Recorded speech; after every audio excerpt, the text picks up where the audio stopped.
How do you lose weight on vacation? I was going to save this story for the 2 months less podcast, but coaching. I guess I'll tell it to you guys now. So, last Wednesday, I went karting. Shout out to Troy Adams, man. His best coach on earth. Him and AJ Santos. Shout out to my guys. I was excited because I went to a track called Cal Speed. It's a fun little kart track. It's just a good vibe there. I like just going there.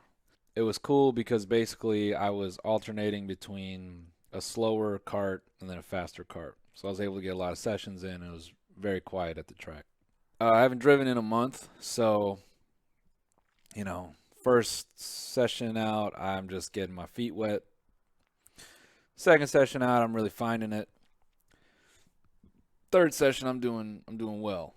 My technique is a lot better. I'm using a lot more track. My lines are cleaner. It's going great. Then I hop off the slower carts and I get into the faster carts. I don't know what like the CC rating is, but like on the back straight, if you approach it right and you're flat out, I think you can hit 70. You can get close. Relative to the other two times I've been Let's there, go this is the 5 first months. time. The first three times I've been out to this track were my first three times karting ever, and each time I was racing on like the fastest setup possible. I was in like a Tony kart with an X30 engine and like soft tires. It was crazy. So this is my first time back in the kart where I had like a lot more knowledge, whatever. So I'm really mobbing on track. Now, mind you, this cart was not set up for me. The seat is so tight. I sit in it, and with the rib protector, my ribs are truly getting like crushed, and my thighs are being real squeezed together. I like groaned when I got into the seat. I sat into the cart. I went, ugh. And Troy says to me, he goes, hey, man, if it hurts, I don't want you going out because it's not going to be worth it. I said, no, man, I really want to drive. I'm keen. This is like a KA engine in it or something. If you know what that is, doesn't matter. It's just fast. And so I'm like, I haven't driven one in a while. I really want to do a session in one, so I go out, and I was like, I'll just do a few laps, see how I feel. It feels all right. My ribs are, I'm getting used to the pain, whatever. I can feel the steering assembly rubbing the bottom of my calves. So like the way I'm seated up in the cart, it's like not a great position. And so, first couple laps, I figure out like the steering capacity and all that. And shout out to Troy's son, truly like led me for 2 laps, and then I'm out on my own. And now I'm really mobbing and I'm having fun. And I was able to track like follow with a few guys because every dude out there in that session was like they drive them shits regularly, like they compete, and so they're fast. And so to be swimming with the sharks is real good. And then I get out, and I'm leading somewhere with this, so just follow me all the way. So I get out the cart, and I'm pretty exhausted. And the temperature at this point is like 90 degrees, so I think probably in my suit it had to have been like 95, 93, 95, like it was hot. And so I'm talking to Troy afterward, and I like ordered some Wendy's, and I'm like waiting for my food to show up. And as I'm talking to him, as part of his face starts to go missing. So I'm starting to get a migraine. And I go, so I kind of temper our conversation, and then the only thing we had was Advil. So I take some Advil and I like sleep in my car for about 10 minutes. So I get up from sleeping and I drink. My Wendy's showed up, and I thought, oh, maybe I'm hungry, so I eat it.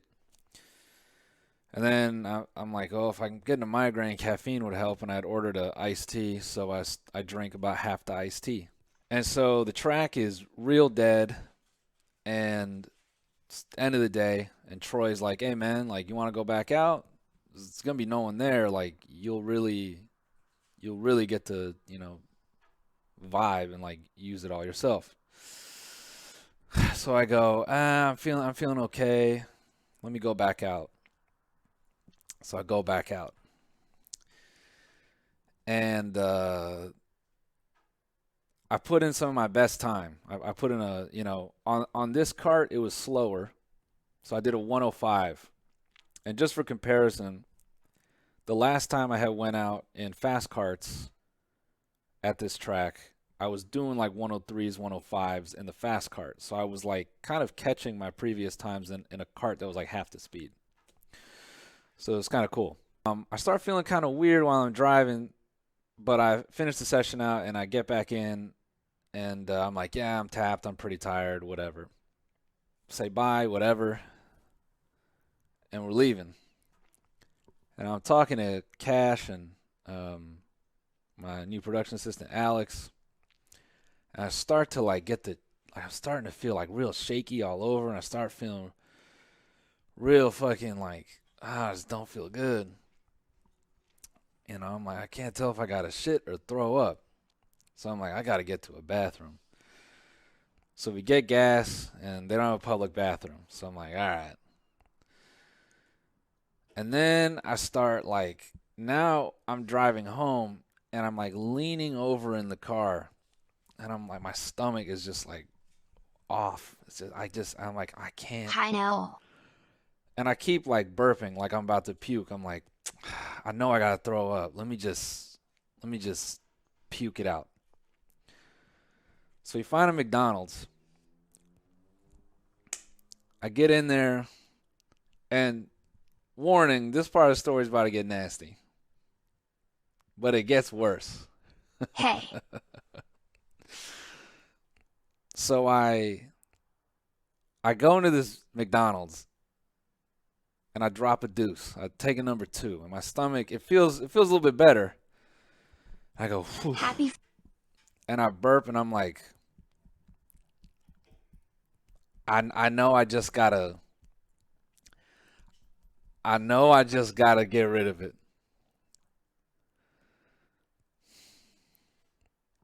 So I bless that McDonald's. That's all I'm gonna say. I bless it.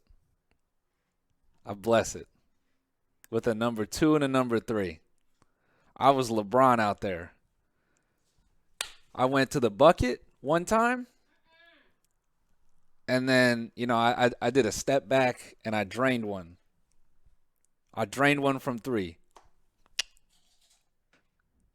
Now here's the funny part. I christened that thing in a way that I made some abstract art.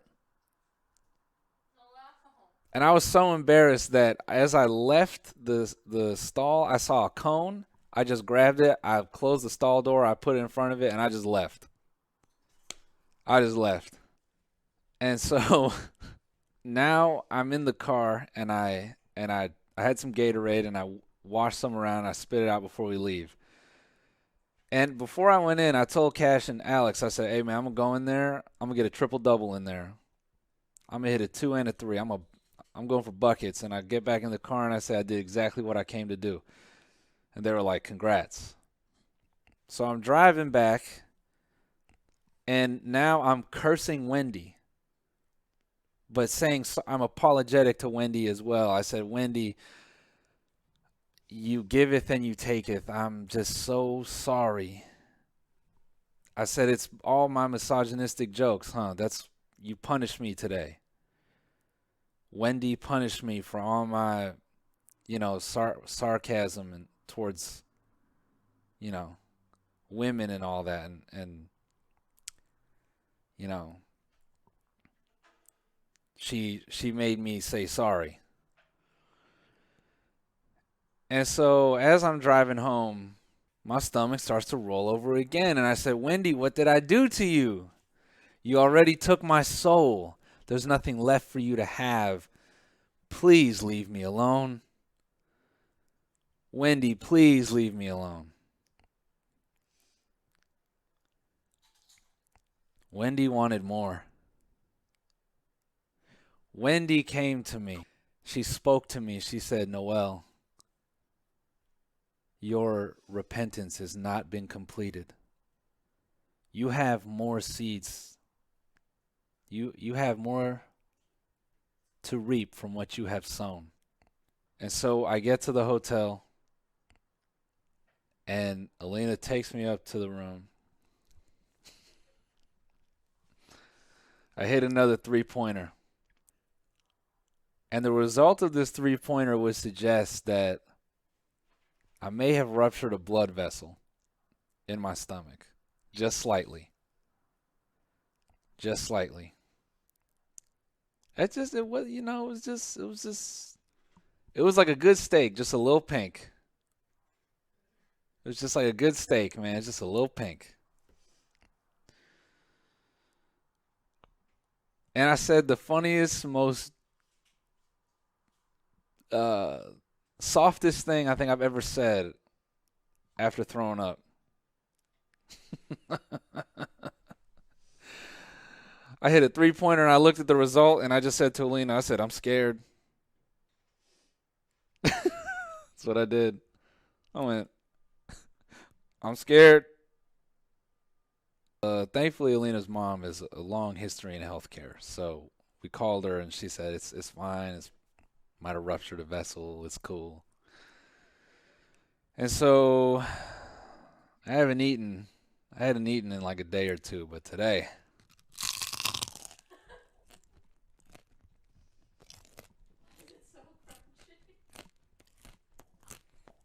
I'm eating.